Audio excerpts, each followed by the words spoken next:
जिंदगी की यूं शरारतें हमेशा हमारे साथ आती हैं और गुजर जाती हैं, लेकिन जो सियासती शरारतें होती हैं वो जिंदगी भर हिंदुस्तान के जो पब्लिक होती है उसके दिलों पर कुछ खरोंच छोड़ जाती है।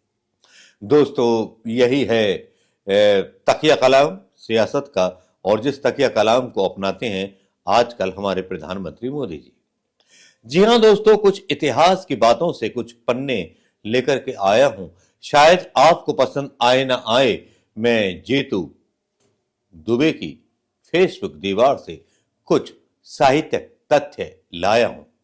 उनको सुनने की आपके अंदर गुंजाइश हो ना हो, लेकिन जरा सुनिएगा जरूर। वो आवाज, वो शब्द सुनिएगा जरूर जो इतिहास में लिखे गए। वो बातें जो 500 एकड़ की जमीन मुगल शासकों के द्वारा हिंदुओं को दी जाना, जिसमें मंदिर बनाए जा सके।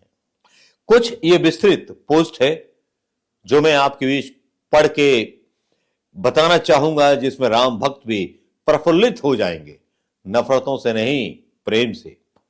राम का और मुसलमान का रिश्ता प्रेम का था, और ये वो प्रेम था जिसमें नवाब सिराजुद्दौला ने सब कुछ राम के हवाले कर दिया था। वो दीवाना था नवाब सिराजुद्दौला। चलिए, सिराजुद्दौला के बारे में, लड़ाइयों के बारे में सुना होगा, सब कुछ सुना होगा, लेकिन ये लड़ाई सिराजुद्दौला से लेकर राजीव गांधी तक चली, लेकिन श्रेय कोई और ले गया, कोई और बता गया। वो कहानियां नफरत की, जो नफरत की कहानियां घोल दी गई।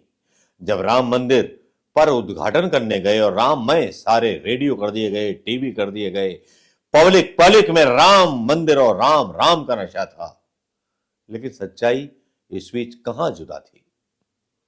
बड़े बड़े पढ़े लिखे लोगों के बीच भी एक नशा छा गया था राम मंदिर का, कि जैसे गुलामी से हमें अभी आजादी मिली हो, गुलामी से आजाद होने का वक्त बस 22 जनवरी हो, जिस पर दीपक जलाए जाए, बेरोजगारी की बात न की जाए, ईवीएम की बात न की जाए, किसी की बात न की जाए। यही वो वक्त है जब वक्त प्रधानमंत्री मोदी को एक ऐसे सम्राट के रूप में प्रस्तुत कर रहा है कि जिसने राम को जन्म दिया, राजा दशरथ के रूप में। लेकिन सत्य कुछ और है। जिस तरह से मीडिया ने भांग मचाई और जिस तरह से तांडव किया, उस तरह से तो यही लगा कि जैसे भगवान राम का जन्म प्रधानमंत्री मोदी के जमाने में ही हुआ हो। लेकिन सच्चाई क्या है, इतिहास क्या है, इसके बारे में मैं कुछ चीजें जीतू दुबे की फेसबुक वॉल से शेयर करना चाहूंगा। दोस्तों, जीतू दुबे लिखते हैं, शायद मैं इंप्रेस हो गया, आप इंप्रेस हो ना हो, लेकिन सुनिएगा जरूर, ध्यान से सुनिएगा। अयोध्या में राम जन्मे, वहीं खेले कूदे बड़े हुए, वनवास भेजे गए, लौटकर आए तो वहां राज भी किया। उनकी जिंदगी के हर पल को याद करने के लिए एक मंदिर बनाया गया। जहां खेले वहां गुलेला मंदिर है, जहां पढ़ाई की वहां वशिष्ठ मंदिर है, जहां बैठकर राज किया वहां मंदिर है, जहां खाना खाया वहां सीता की रसोई है, और जहां भरत रहे वहां मंदिर है, हनुमान मंदिर है, कोप भवन है केकई का, सुमित्रा मंदिर है, दशरथ भवन भी है। ऐसे 20 मंदिर हैं अयोध्या में। इन सब की उम्र 400-500 साल पहले की है। यानी ये मंदिर तब बने जब हिंदुस्तान पर मुगल या मुसलमानों का राज रहा था, जिन मुसलमानों को विलेन की तरह प्रस्तुत किया जाता है। अजीब लगता है ना यार, सबको अजीब लगेगा। ये बात तो पता ही नहीं थी। व्हाट्सएप यूनिवर्सिटी ने तो कुछ और बोला है ना। लेकिन ये पाकिस्तान जो थे, जो मुसलमान है हिंदुस्तानी, वो पाकिस्तान क्यों नहीं गए? इस बारे में किसी ने कुछ नहीं बताया आपको? क्यों जनरल साहब, क्यों डॉक्टर साहब, क्यों इंजीनियर साहब? अगर आप मेरा वीडियो देख रहे हो तो जरा बताइएगा इस बात को, और सामना कीजिए इतिहास का, क्योंकि इतिहास में आप कमजोर रहे, इसीलिए बुद्धिमान होने का दिखावा करते हुए मैथमेटिक्स, जूलॉजी और केमिस्ट्री और बॉटनी आपने चुन ली कि डॉक्टर बन जाएंगे या इंजीनियर बन जाएंगे। लेकिन जब आपका मानसिक विकास ही नहीं हुआ है, देश के इतिहास के बारे में, तो देश के इतिहास के बारे में व्हाट्सएप यूनिवर्सिटी पर तो आप विश्वास करेंगे, ये तो बनता ही है।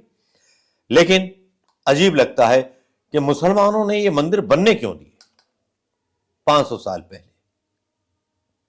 उन्हें तो मंदिर तोड़ने के लिए याद किया जाता है। उनके रहते एक पूरा शहर मंदिरों में तब्दील होता रहा और मुगल हाथ पर हाथ रख करके देखते रहे और उन्होंने कुछ नहीं किया। कैसे आताताई थे ये।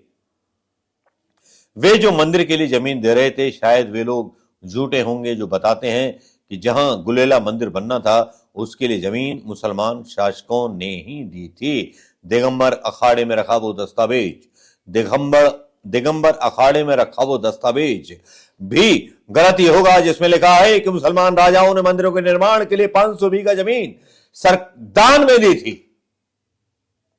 क्या इसका उल्लेख मीडिया ने बताना उचित समझा?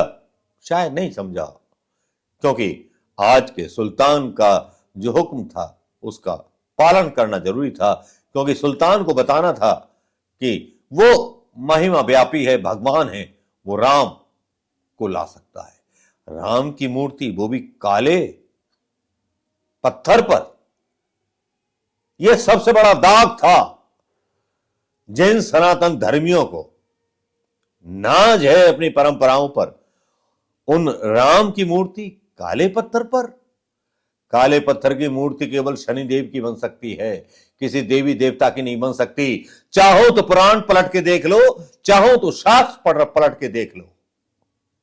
यह बड़ा अजीब और गरीब वाकया हुआ है कि वो शनिदेव की मूर्ति है या भगवान श्री राम की वो मूर्ति है जो मन मोह लेती।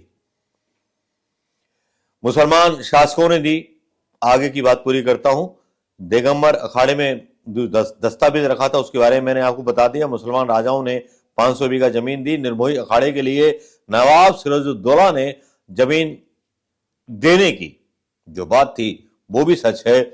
सच तो बस बाबर है भाजपा की नजरों में, जिसने बाबरी मस्जिद बना दी। अब तो तुलसी भी गलत लगने लगे हैं, जो 1528 के आसपास जन्मे थे। लोग कहते हैं कि 1528 में ही बाबर ने राम मंदिर तोड़कर बाबरी मस्जिद बनाई। तुलसी ने तो देखा या सुना होगा उस बात को, राम के जन्म स्थल को बाबर तोड़ रहा था। तुलसीदास लिख रहे थे, मांग के खाई वो मसीहत में साई वो। और फिर उन्होंने रामचरितमानस लिख डाली। राम मंदिर के टूटने का और बाबरी मस्जिद बनने का क्या तुलसी को जरा सा भी अफसोस ना हुआ होगा? क्या तुलसीदास ने अपने 1528 की रामचरितमानस में इसका उल्लेख नहीं किया होगा? अयोध्या में सच और झूठ अपने मायने खो चुका है। मुसलमान 5 पीढ़ी से वहां फूलों की खेती कर रहे हैं। वही फूल जो मंदिर पर चढ़ते हैं, उनमें बसे देवताओं पर और राम पर चढ़ते हैं। मुसलमान वहां खड़ाऊ बनाने के पेशे में जाने कब से हैं।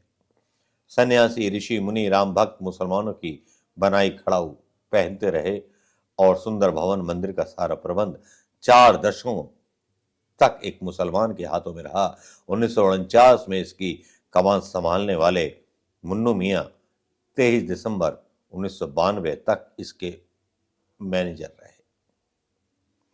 यह है वो सच्चाई राम मंदिर की जो व्हाट्सएप यूनिवर्सिटी पर नहीं आई होगी। दोस्तों, इसलिए लगता है कि शायद कहीं हम एक मुल्क के तौर पर अपनी पहचान खोते जा रहे हैं। हम धर्म के आधार पर अपनी पहचान खोते जा रहे हैं। हम लोकतंत्र के आधार पर अपनी पहचान खोते जा रहे हैं। याद रहती हैं तो हिंसाएं और नफरतें, इन नफरतों को मिटाने का वक्त आ गया है। मिटाइए। जो सच्चाई आज जब फेसबुक पर लिखी जाती है राम के बारे में, तो ये बात क्यों सामने नहीं आती? दोस्तों नमस्कार, जय हिंद दोस्तों।